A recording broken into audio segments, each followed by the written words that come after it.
because my microphone is muted. Bravehearts, good morning. Good morning, good morning, good morning, Garfield, and good morning, Bravehearts. I said it backwards there. I don't know why.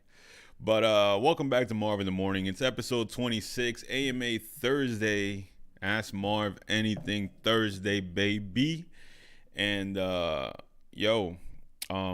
backup topic is the movies that made me. The movies that made me. Look at this, guys. You gotta make sure there's no glare on the plastic covers here, right? The movies that made me the person I am today. The movies that made me the person I am today. Make sure you're subscribed. Make sure you hit the notification bell. Make sure you give the video a thumbs up, baby, because man, I could talk about movies forever. I could talk about movies. This is definitely inspired by the podcast episode that me and Matt did the other day over at Prototype. Matt, shout out to Matt, man. Shout out to Matt. But I'm gonna talk about Matt a little bit later. But yeah, so the movies that made me. I'm a big cinemaphile. I've always have been. My first dream growing up was to be a movie director. I gush about this kind of stuff. Just like how I gush about music, I'm definitely a huge movie nerd, cinemaphile, whatever you want to call it. I definitely gush about these things all the time. Absolutely all the time. But timestamps will be below if you want to skip ahead to the meat and potatoes. But let's take care of some business first. We have the Discord link below again. Once again, if anyone wants to join the Discord, join the community at Bravery Studios Discord. You can submit podcast episodes for me to review. You can chop it up with me all day. You can debate anything I say on this show up there. So join the Bravery Studios Discord. Get in there. Talk some jazz in there and whatnot. Ladies of Bravery event. We're like 1 week away now. We're like just about 1 week away. October 22nd, Ladies of Bravery event. We finally got the Eventbrite up. The Eventbrite is up and online. I don't know if I put the link in the description. I don't think I did. So I will do that after the live. If you're watching post live, you probably can see it below. But we got the Eventbrite there, the link. You can do it online. Online, it's only $10. In person, it'll be $15, but you will also get a discount if you're subscribed to the Bravery Studios YouTube channel. So that's the way that works, pretty much. And yeah, it's gonna be a great show. It's gonna be a great time. Ella's Girls Next Door, Spiritual Tip, No Filter podcast. They're all gonna be doing their thing that day, live here in Bravery, and in celebration of Breast Cancer Awareness Month. A great cause, absolutely great cause, and yeah, man. Hoping to have a good night. We're gathering vendors now, gathering performers. We're 1 week away, so it's time to hustle, time to grind and whatnot, right? The daily shout out today. The daily shout out goes out to Matt Zaytoon. My boy Matt over at Prototype Studios in Patterson, Prototype Patterson. What can I say about this guy that I haven't said already? I probably gush about this guy on a weekly basis, maybe even daily. But when we were connected, shout out to Cynthia. It was automatically love at first sight. It was a meeting of a kindred spirit, essentially. Yeah, and the first episode of his Afternoon FM, he had me on. I helped him set it up and everything. And then like one of the first episodes of Live at Bravery Studios, I had him on. That video is still in the works because Matt's mind is just a beautiful thing. It's definitely a beautiful, chaotic thing. And when you're meeting artists, when the inspirations are all over the place and the brain waves are connected to this ethereal plane of existence, where you can see him going into this creative space within himself each time you speak to him. Very deep stuff, I know. Everything I say about this guy will be deep because Matt's a deep dude and he's experienced some amazing jazz in his lifetime. But I absolutely love the guy. Absolutely love working with him. We're cooking up a lot of things. We're trying to work on a project soon. I'm waiting for maybe the opportunity of time to free up. I don't care if it takes years. I don't care if it takes a long time for us to finally get a project going. But we're definitely gonna make some magical things together. Yo, Alucard says, "Sup, dude? Yo, Big Daddy Alucard over here in the chat. I'm not gonna kill myself today, Alucard. Don't ask me to do it. I want to live now. I came so close to death the other day that I want to live, Alucard. Let me live. Let me live, dude. But we're talking about movies today, man. I don't want to hear nothing about no hot chips. I don't want to hear nothing about none of that.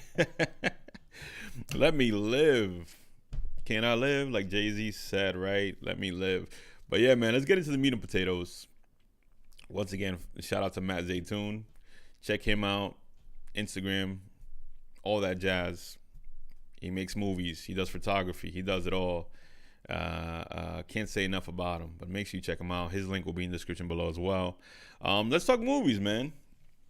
What are the movies that made you into who you are today? What are the movies, right? Maybe you're not a movie person. I made you appreciate life. Don't complain. Yo, Alucard, what are the movies that made you who you are today, bro? I know that me, growing up, like, somewhat in a low income household, I guess. I don't really know how much my parents made or whatnot. For all I know, they were doing just fine. But I guess growing up in the ghetto, we didn't have cable. So I was watching TV all the time. I was raised in front of the TV. And every Saturday, after the cartoons were done, Channel 11, the WB, the frog, the dancing frog guy, would come up there and be like, hey, we got a movie for you, guy. And it's like some old school, either 80s or early 90s movie playing. A lot of like Tim Burton Batman that was playing all the time. A lot of I think Goldie Hawn falling off a boat and getting found by Kurt Russell. I don't even remember the name of that movie, but I must have seen it a million times. There were just so many classics they used to play up there. I don't remember the name of the movie with Jack Nicholson where I think he was like Satan and he was collecting women to be like witches for him or something like that. Point being, I've watched a lot of classic movies on the WB, and I think that's the beginning of my story with movies. And it's not that I watch these movies because I particularly enjoyed them. I've learned to appreciate them as I grew up. But I definitely have experienced a lifetime's worth of movies that I don't even remember the name of. I think I saw Highlander and didn't even know what I was watching, but I recorded it on a VHS, and I used to play it back all the time. And I think the VHS had like liquid spilled on it, so like it would never play the ending, and I was so upset that I couldn't watch the ending. I had the TV that had the VHS player built into it, so I would just record everything that was on TV. So I would play back those movies all the time. Like I really used to watch them back all the time, even if it was a movie I wouldn't particularly enjoy, just as something to do when I wasn't playing video games or playing outside. I used to watch these things all the time, even go to sleep watching them. But I think the first movie that I actually made me feel like I love movies, like I love the concept of it, the story, it was Fight Club. And Fight Club has probably the worst reputation on the internet. If you meet a person and they tell you their favorite movie is Fight Club, then it's a huge red flag that it's like, whoa, this guy's a dude, bro. He's probably a little bit edgy and whatnot, right? But Fight Club was the first movie that I saw that made me have to think. I had to think about it. I was like thinking, like, whoa, dude. Like this is like beyond my 9-year-old comprehension of life, because that movie came out when I was 9 years old. I saw Fight Club at 9 and it messed me up, dude. And what I've learned about Fight Club is that as I grow older, every time I watch it, it has a different meaning for me. As a kid watching Fight Club, I was like now a rebel after watching that. I was empowered by that sense of rebellion and anarchy and kind of going against the system, right? But then as a teenager watching it, I kind of learned about being anti-consumerist, like not falling for the trap of consumerism, where like I gotta buy the best sneakers, I gotta buy the best furniture, I have to have the nicest of things, because the Brad Pitt says in the movie, the things you own end up owning you. and that's a fact. So I was like very anti-consumerism. But then as an adult in my 20s, watching it back again, I view it as a cautionary tale, and I kind of still am in that place where it's a cautionary tale of leaning too far into any direction of a belief or an ism, um, of like, hey, I'm gonna be a radical in my beliefs. I think that's what Fight Club's ultimate message is. It is a lot about manhood. It is about brotherhood. It is about the emasculation of men, which is very prevalent and relevant today. Um, but I don't necessarily only see it through that lens. I see it more as a cautionary tale of leaning too far into any spectrum of belief. You have to be careful of becoming a radical in your beliefs. That's what I ultimately see it as. I think by the end of the movie, the narrator has come to accept who he is. He says, "I'm going through a weird time in life right now. You met me at a weird place in life." And he kind of it's a melancholy ending with the Pixies playing and all that jazz. And yeah, man. So dude came to accept who he is in the grand scheme of things, and just watches the world burn a little bit from the chaos that he's created in regret. But yeah, overall, I think it's a cautionary tale. And that's what I like to think of it as. And that's what I like to like gauge myself with when I am on any venture of a passionate crusade. When I'm on any crusade, I kind of think let's put a threshold on how far into this I want to lean, right? But that's Fight Club, and yeah, that was the first movie that made me think ever made me think. Alucard says some of Jim Carrey's, Will Smith's, as far as vampire interview with a vampire is pretty dope. But I had the books before I saw the movies, just like the movies as well. I don't have a movie I watch every year. Do I have a movie I watch every year? Yeah, I think it would be Fight Club. It would be, or it would be. I got a lot of them, honestly. Anything I probably watch on Bravery Theater on Twitch. Make sure you guys go check out twitch.tv/Bravery Arcade to catch me up there playing games and watching movies. But yeah, Fight Club was the first movie that made me think. I think next it would have been The Matrix. The Matrix came out the same year as Fight Club. 1999 was a great year for movies. We got a lot of great movies that year, from American Psycho to Fight Club to American Beauty to The Matrix. And The Matrix was philosophical, so it made you think. It had all the action. It had all the slow. It inspired people. It definitely changed the way action movies were made. It had a look. It had a vibe. It had a tone all of its own at the time. It was inspired a lot by anime, which movies weren't pulling from anime just yet. So that was the first movie that really was captured that anime spirit. And yeah, I don't think action movies had philosophy in them before The Matrix. I think there was like the average Joe action movie where this normal person got put into this like crazy situation, or there was the macho action movie with like Sylvester Stallone and Arnold Schwarzenegger, where this battle-hardened warrior was being dragged back onto the battlefield by some craziness. But The Matrix was about kind of being like stuck in conformity and purgatory, stuck in this purgatory of life, where like you were drained by your 9 to 5 existence and kind of was hoping and dreaming and wishing for more. The main character is not anything special. He doesn't have any real personality traits. He's kind of a piece of cardboard, honestly. But Keanu Reeves embodied what everyone was feeling at the time, I guess. One was the Y2K, the coming of the new millennium, which was like the future, like, oh, jazz, we're going to be in the future now, man. There's going to be like floating cars and all this jazz. And the other thing is the mediocrity of life. Like, hey, I'm stuck in this holding pattern of waking up, going to work, and then going back home and going to sleep. As far as actors, Jackie Chan, I envy his persona as a whole. Yeah, man, Jackie Chan movies. Jackie Chan was on fire. Like, in American cinema, he was really on fire. Like the tail end of the '90s to the middle of the 2000s. Jackie Chan was an unstoppable beast of an actor, man. His movies were all hits, fire, all fire. And then he came out with the Tuxedo, and I think that kind of like made him not want to make American movies anymore. He's like, I'm going back to China. I'm gonna make movies that I like again. But Jackie Chan was on fire. Definitely. We watched Rumble in the Bronx a couple months ago, and I was like, man, this movie still holds up really, really, really, really well.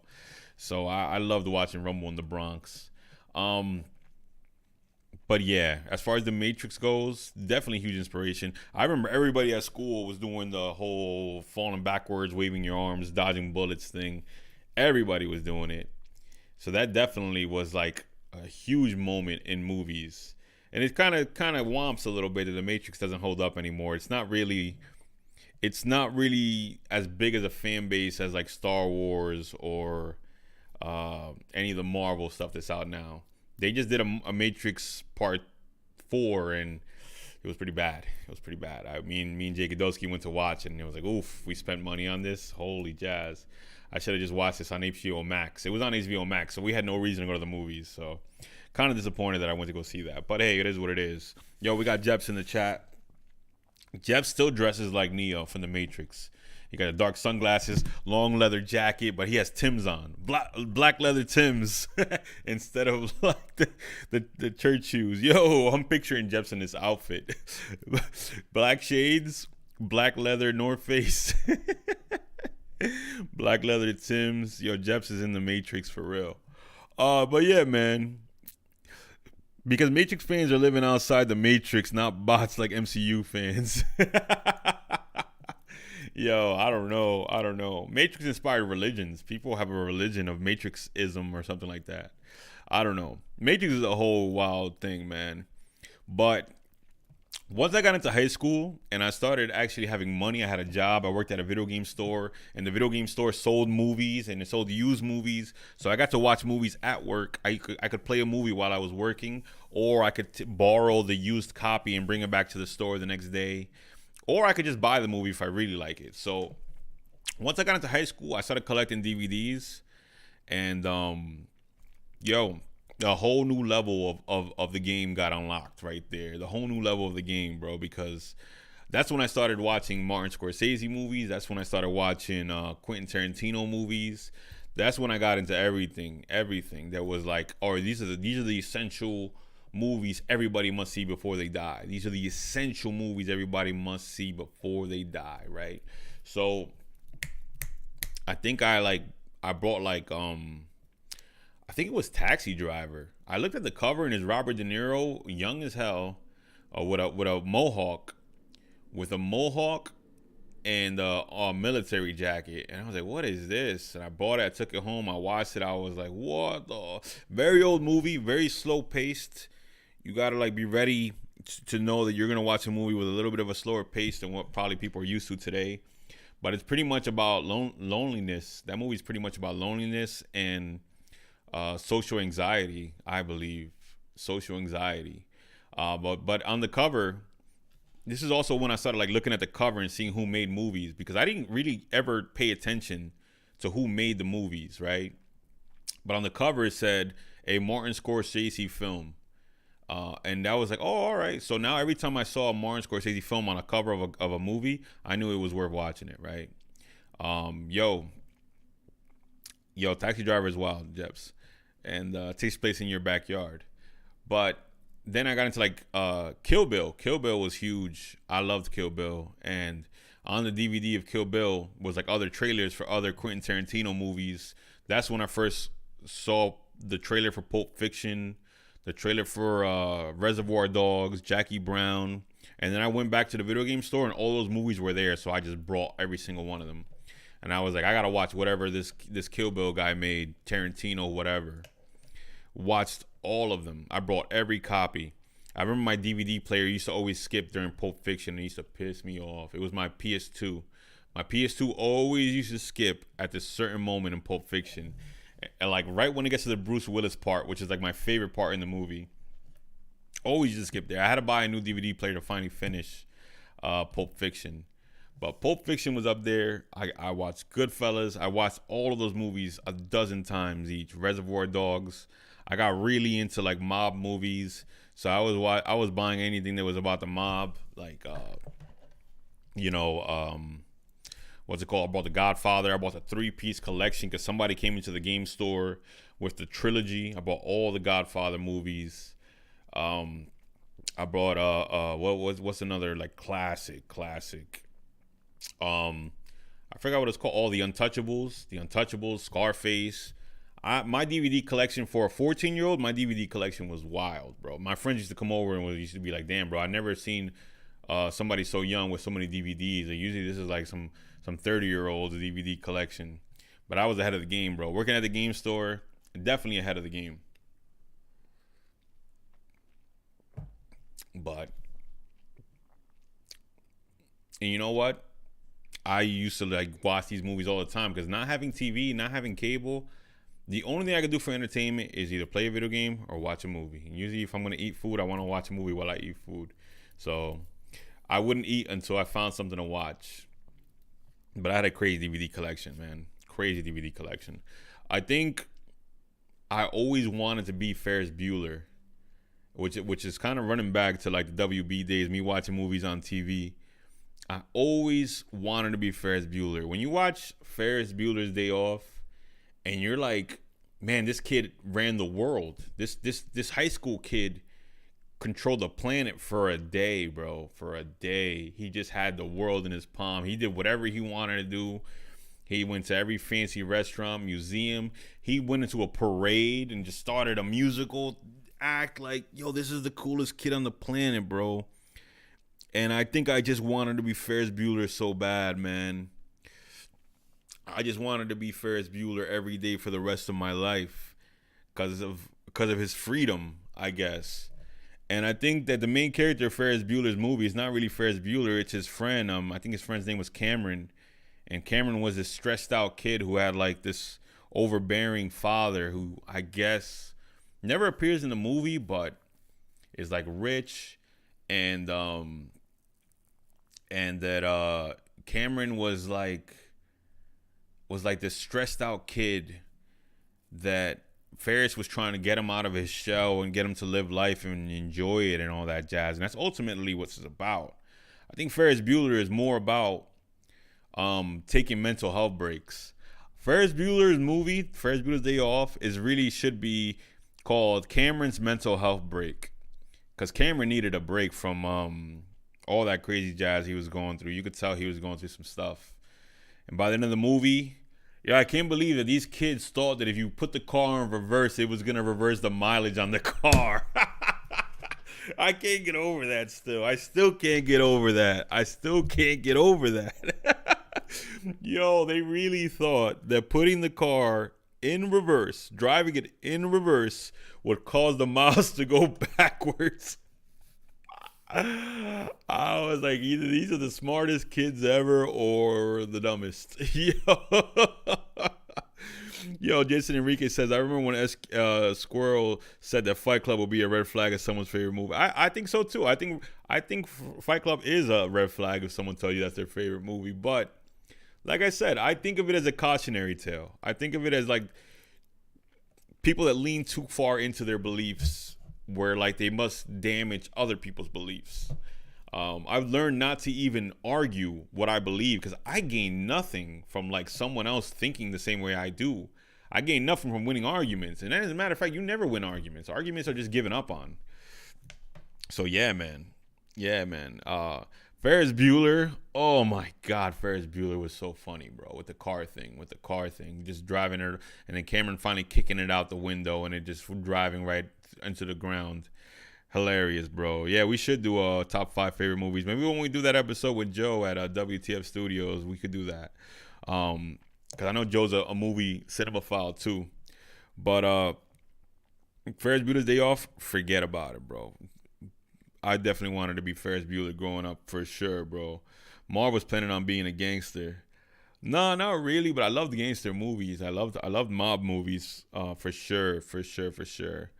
I had bought every single mob movie, even Cop Story. I think Police Story, is that the movie with Sylvester Stallone and Robert De Niro, and they gathered up every gangster actor at the time. And then it's like Jersey versus New York in that movie. I know Jason probably knows. He's a movie guy too. Um, but yeah, police. I don't remember. I don't remember what it was called. Something cop story maybe. But Stallone plays this like really humble cop from Jersey, and then the New York cops are like the evil bad guys.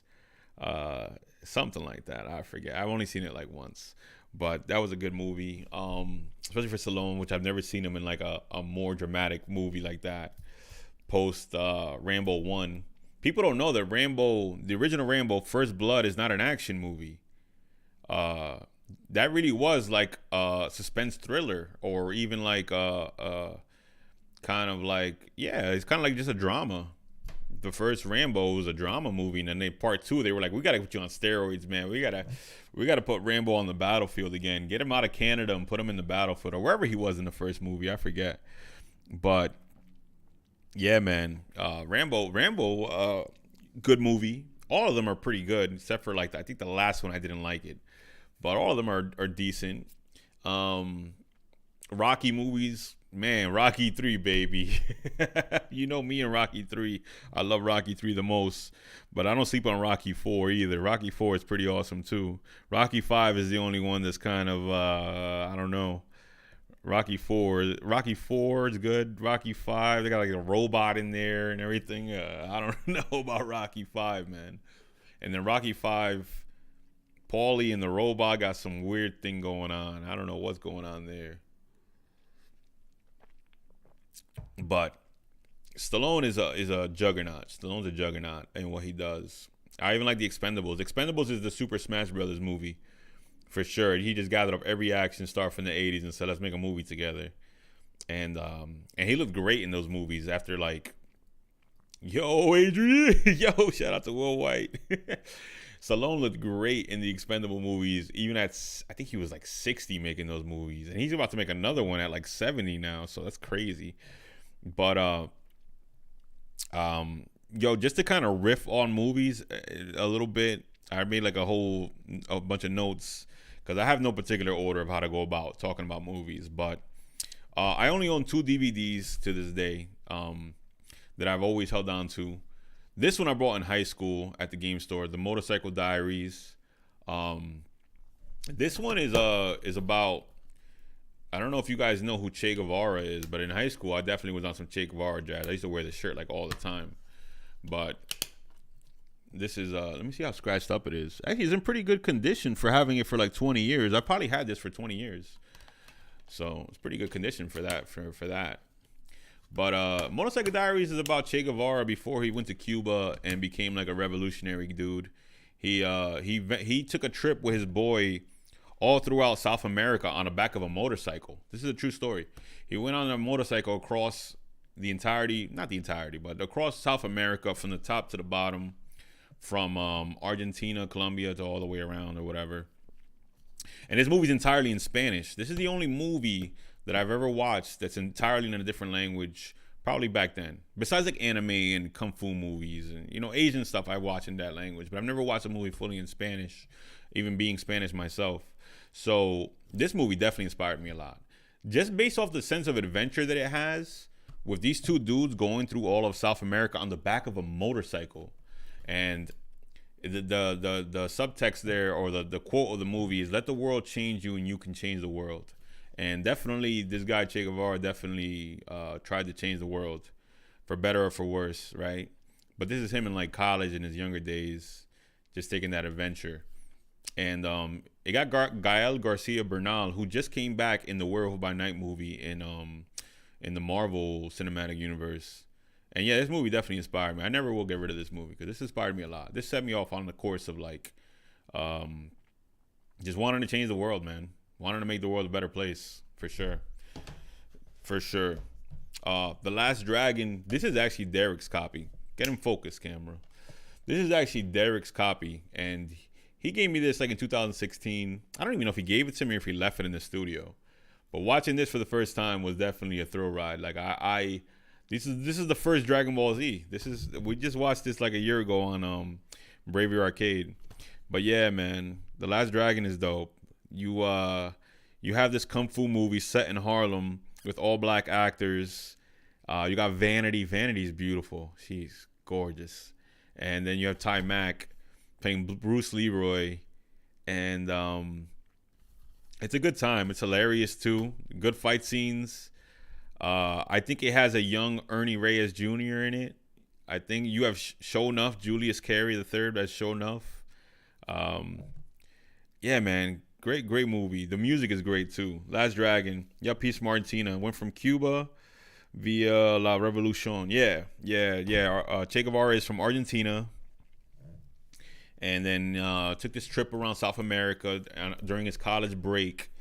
And then on this journey, he got changed because he got to see extreme poverty. He got to see corruption. This adventure kind of changed him and made him say, "Yo, I can't go back to college and leave the world like this. I gotta go do something about it. So Che Guevara, instead of going back to college and finishing to become a doctor, he was gonna become a doctor at that. He said, "Yo, I'm gonna go fight for like the world, for people. I'm gonna go fight for people." Then I think he met up with Fidel Castro. They went to Cuba, liberated Cuba from the regime there, but him and Castro had a falling out because Castro started hanging out with the Russians. He's like, "Yo, why are you hanging out with the Russians, guy?" That's a whole nother thing. But yeah, man. Then he went to Africa and tried to like do the same thing in Africa for the Congo, try to liberate the Congo. But yeah, man, I could do a whole episode on Che Guevara. That was definitely a hero growing up, for better or for worse, because there's a lot of people who call him just a cold blooded murderer. But that's how it is with every hero. I think you either die a hero or live long enough to see yourself become the villain. And Fidel Castro definitely had lived long enough to become the ultra villain. That's for sure. But yeah, Last Dragon, Motorcycle Diaries, only two DVDs I still have. Right. If we get into like Eddie Murphy movies, I think I've seen every Eddie Murphy movie front to back. I think that's my favorite comedian. It's somewhere up there between Eddie Murphy, Jim Carrey, and Robin Williams. Those three are like tied for like first place in my heart, for sure. Because just how often I would turn on the TV and one of their movies would be playing all the time, from Mrs. Doubtfire, Jumanji, Flubber, The Mask, Ace Ventura. Ace Ventura cannot be remade. That movie is not is not is not politically correct for this world anymore. But yeah, with Eddie Murphy, The Golden Child, Beverly Hills Cop, everything, bro. Everything that these guys did, I was like all over all of it. Absolutely, absolutely love comedy, but they're all very different in styles. I mean, Jim Carrey has rubber face. He's pretty much a living cartoon character. Robin Williams kind of has that living cartoon character vibe too, but kind of a little more manic, a little more fast speaking, and yeah, it's wild people, bro. Wild people. And then Eddie Murphy just has a coolness to him, but also his impressions, his ability to transform into different characters. Coming to America, I wasn't born when Coming to America came out, but my high school teacher was telling me, bro, like the people were like mad because Eddie Murphy had come out and said this is gonna be the first Eddie Murphy movie where I'm not gonna curse, even though I think he did curse one time in the movie, unintentionally, because he was standing on the fire escape saying "I love you, Queens," and then somebody was like "F you," and he's like "Yes, F you." And yeah, man, Eddie Murphy, he's a legend, bro. He's a legend. I think towards the tail end of the '90s, he started to kind of fade out a little bit and do a little less. But then he had a nice little comeback a couple years ago with Dolomite and a couple other things I think he was working on. But Eddie Murphy always comes back around. He always comes back around and starts doing good things. And Jim Carrey as well. Jim Carrey had a nice little comeback pop with Sonic, and he's like the main reason some people watch that Sonic movie. The main reason. But Tim Burton, if we talk about like Tim Burton movies, just the creepy comedies is like what I would kind of call them. From Beetlejuice, Beetlejuice is still so good, man. Beetlejuice is not even about Beetlejuice. Beetlejuice is about what would I call Beetlejuice? Beetlejuice is about, you know what Beetlejuice is about? What's the term for like when they try to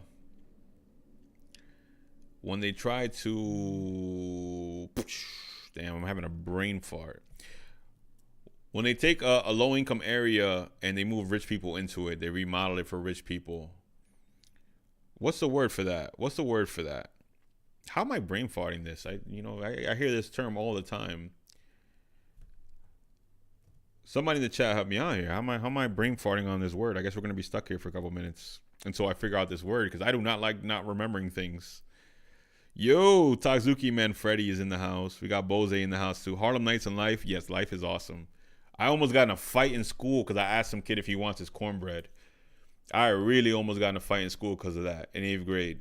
Funny story. What's the term for that? I don't know. But yeah, it's about gentrification. Shout out to Will. Beetlejuice is about gentrification. Back in like 80, whatever it came out. Beetlejuice is 100%, 1,000,000,000% about gentrification. Go back and watch it if you don't believe me. Go back and watch it if you don't believe me. Now, what's it called? There's a lot of movies like that where like they're comedies, but they're really about other things. Ghostbusters. I didn't realize until I got much older that Ghostbusters are like exterminators. Like they're like pest control people. That one seems like a little bit easier to see, but when you think of like the uniforms and the equipment they use and all that other jazz, yeah, they're just pest control people. Just like Coneheads. Coneheads is about immigration. Coneheads is funny as hell, dude. Coneheads. When Sinbad asked Dan Aykroyd what's his social security number, and Dan Aykroyd's like 2, 3, 7, A, B. He starts saying letters.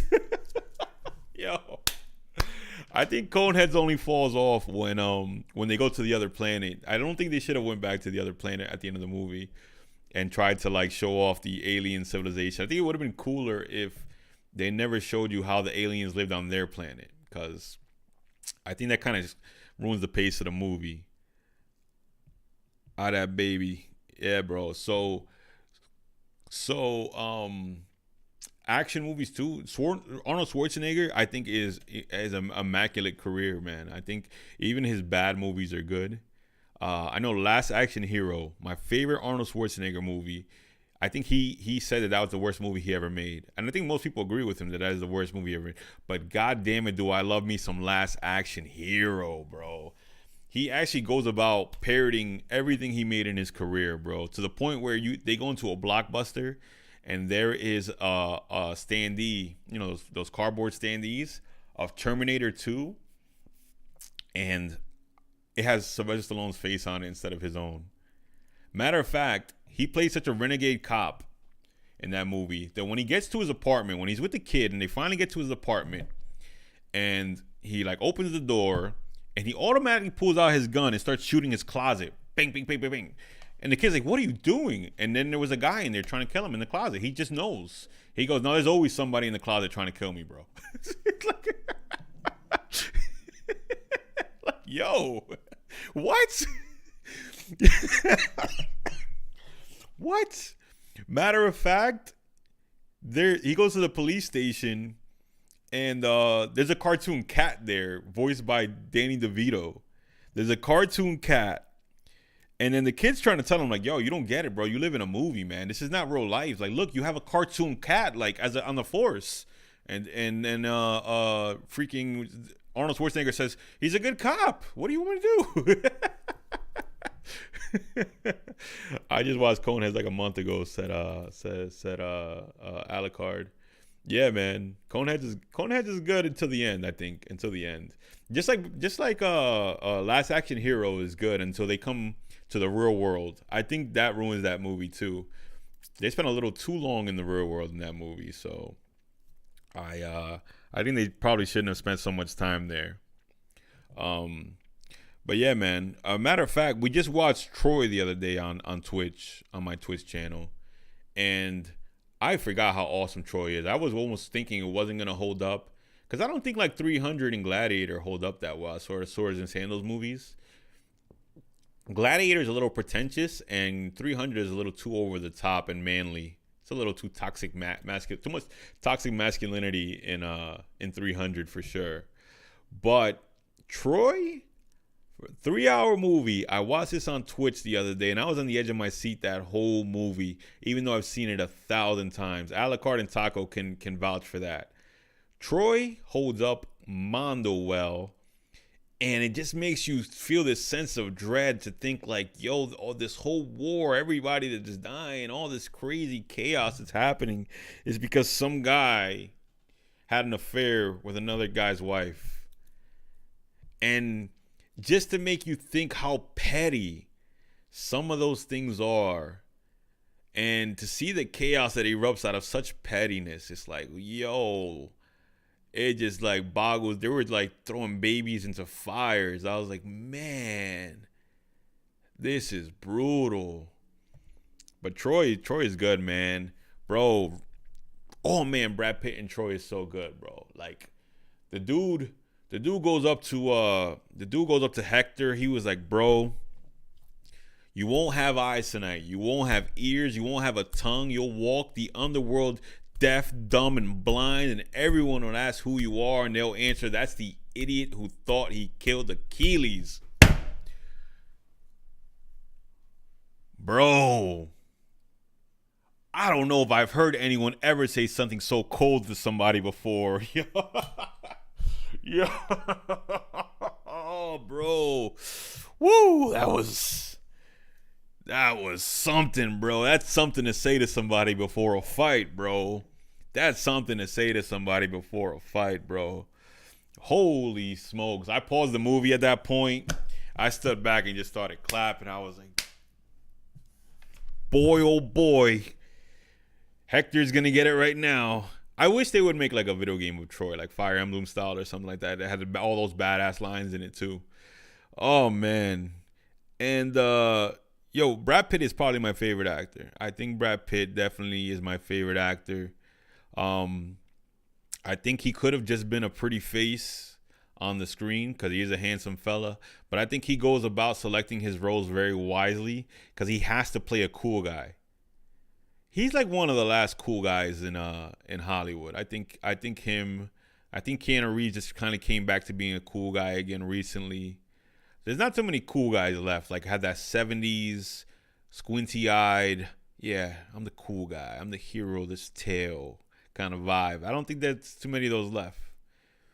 I think we've kind of, I think Matt Damon was the one that said that we've entered a space where it's not about the movie star anymore. It's about the character. Like, Batman. It's not about who plays Batman. It's about Batman. It's about Bruce Wayne. Which could inherently be a good thing as well because it's like we're not just watching movies for the actors anymore. But Matt Damon was saying that he is part of the last breed of actual movie stars. Actual movie stars, like godliness, because of the fact that with social media now, movie stars aren't just larger than life thing. Movie stars are just people now. And I don't know if I 100% agree with it, but I get where he's coming from. I get where he's coming from when he says that the era of the movie star, the starlet, you can say, is kind of coming to an end. Maybe not. I think people are watching movies at home, and people are only going to the movie theaters for like Marvel movies and spectacle movies, which I don't think is a bad thing either. I don't know. Some movies I'd definitely rather watch at home than have popcorn flying across the screen when I'm watching it.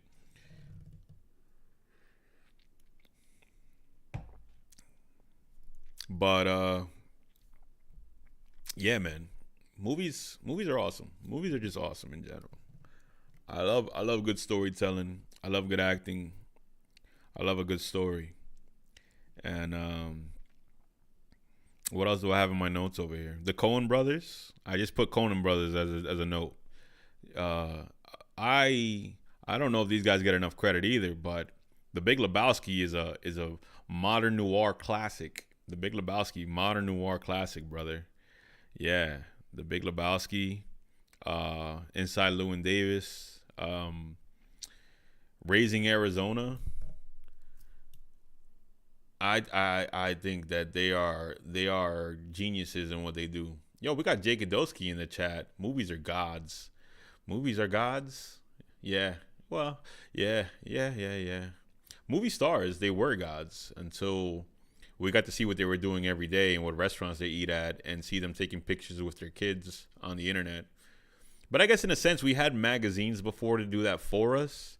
But I guess there was a certain degree of separation. They kind of made it feel like these movie stars didn't exist in the same plane of existence as us, right? Like does Chris Rock live on planet Earth, or are we just? Oh, is he only in that box in my living room? Is Will Smith real? I guess we can kind of talk about Will Smith a little bit, right? Because he just had a total meltdown a couple months ago, and kind of might have nosedived his career. I think Will Smith actually pulled off a miracle and going a long stretch of time without ever having controversy around his name. He pulled off a miracle, being a black man in Hollywood without ever having some type of huge controversy to his name. I think that the rumors of open marriage were always around, but I don't think they were ever like 100% confirmed. I've always heard about it, but I never knew if it was real or not. But he managed to be accepted by like the powers that be in the Hollywood system, completely accepted by it.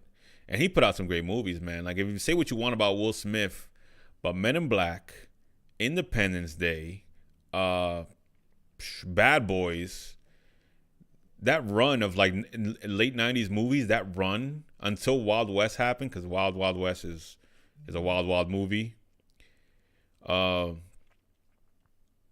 Bro, that run, Will Smith had a run, bro. He had a run. He went from Fresh Prince to outer space. He went from Bel Air to the moon, and he was kicking ass. He is he's definitely up there, like one of my favorite actors. He got a little bit corny because, of course, he always played a straight man. Never used to curse. Never playing anyone edgy or just played the bad guy. But he had a good run. And I think he still can. I think what he did was I think what he did to Chris Rock was years of buildup of frustration and emasculation, right?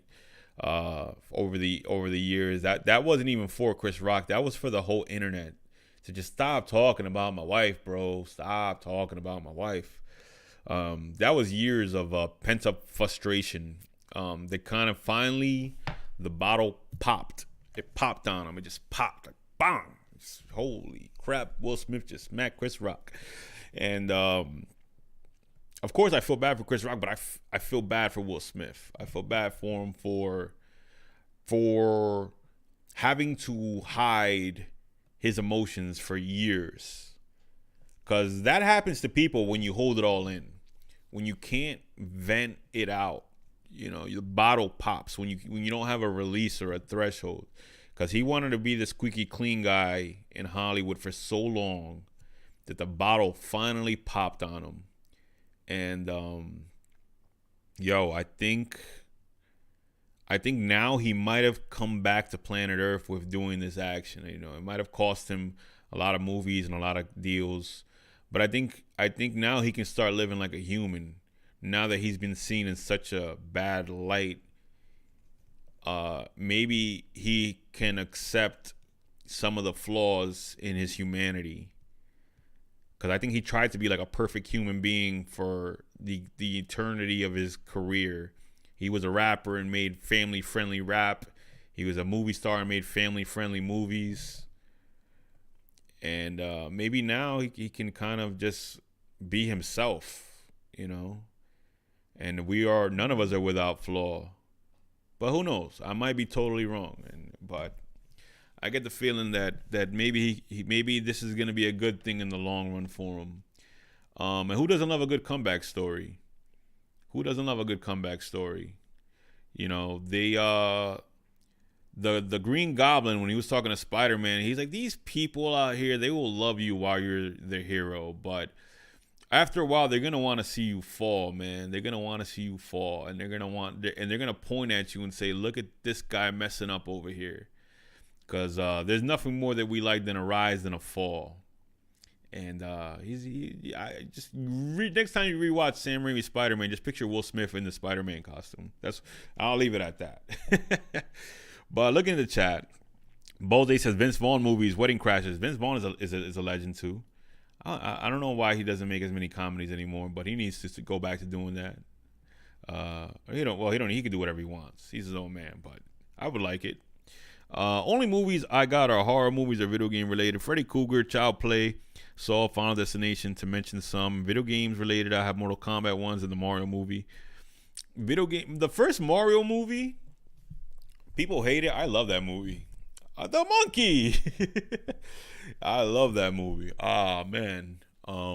The first Street Fighter movie, people hate it, and I love it. I love the soundtrack for that movie too.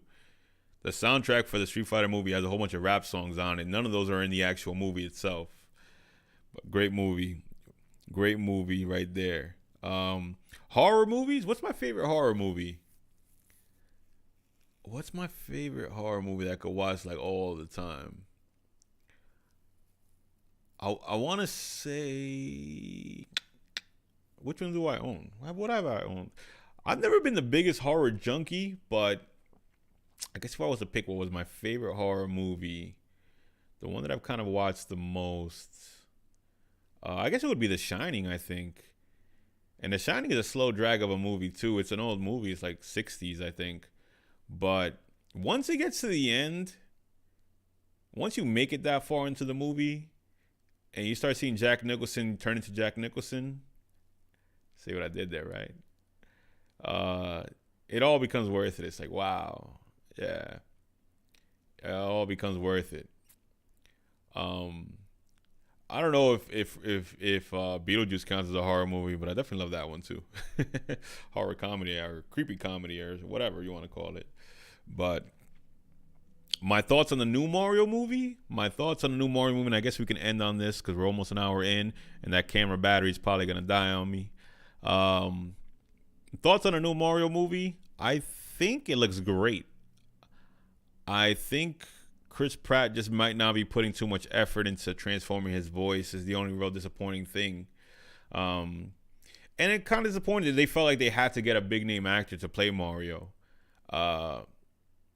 Honestly, Mario could have been played by the guy that's in the games, and I think it would have been fine.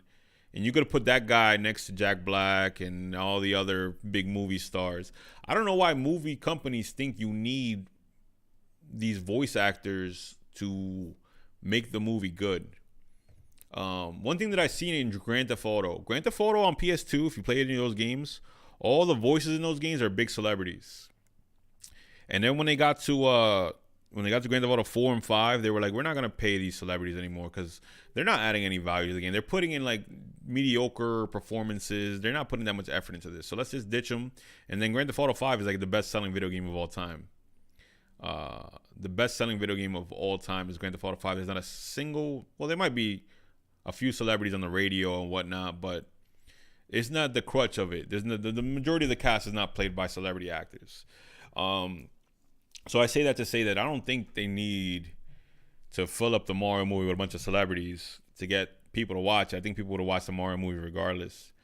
But if you were going to have the actors, I don't know if you needed it for Mario, especially if Chris Pratt was just going to do his own regular voice. If Chris Pratt was just going to do his own regular voice, then,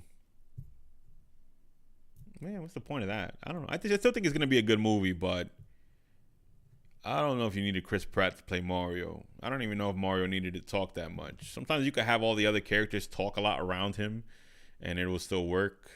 I don't know if that works for a whole hour like a movie does, but I don't know. Shining was 1980. Shining was a good movie. 1980 was a good year. Shining. The Shining, and when Jack Nicholson is yeah, there's so much detail in the background of The Shining where like sometimes you could even just look at the backgrounds and get the story from the background. Puppet Master, I loved it as a kid. I don't know why I was allowed to watch it as a 5-year-old. I don't remember Puppet Master, to be honest with you. I don't remember Puppet Master. I know when I was in high school, the Saw movies were huge. Paranormal Activity movies were huge as far as horror goes. And Paranormal Activity, I think those movies are hilarious. The Paranormal Activity movies are a riot to watch now. I took a girl, one of the dates that I remember the most, once I got my first car, I took a girl to go see Paranormal Activity 2. And it was the time of my life seeing this girl screaming all over the place. That was probably one of the best dates I ever been on. One of the best. Well, it kind of was bad because the girl didn't want to eat anything. We went out to eat. She didn't want to eat anything. She only got drinks. And I was like, damn, I'm starving. I didn't eat today particularly because I knew I was going to eat on this date. So I'm starving to death. I'm like about to pass out, lightheadedness from no food in my stomach. But I didn't want to eat if she wasn't going to eat because I was 20-year-old Marv trying to impress this girl, right? Whatever. We get to the movies. She didn't eat nothing at Chevy's. Chevy's is right across from the movies, Clifton Commons. We go into the movie theater. I was like, yo, I'm going to go to the bathroom. Snuck out the movie. Went to the concession stands, and brought mozzarella sticks. And then I couldn't take too long because she thought I was in the bathroom. So I just went. I'm not starving anymore. Went back into the movie. We're at the scary part now. And this girl just everywhere. I just thought that was hilarious. That was a good time. She had a Jeep Wrangler. How did I remember her? She had a Jeep Wrangler. I was like, damn, that's cool as hell. But yeah, I don't know. I didn't think we went on any more dates after that. But anyway, I went off into a whole nostalgic tangent over here. Horror movies are funny sometimes. Freddy versus Jason, hilarious. But yeah, man, that's the crutch of all the movies that I can remember at this right point in time to talk about. I love movies.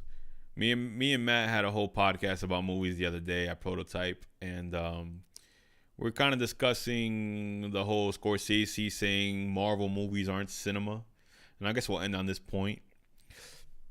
I get where the guy's coming from, but I think anything that's shot and then put in a movie theater is cinema, regardless of its merits as a creative piece of art.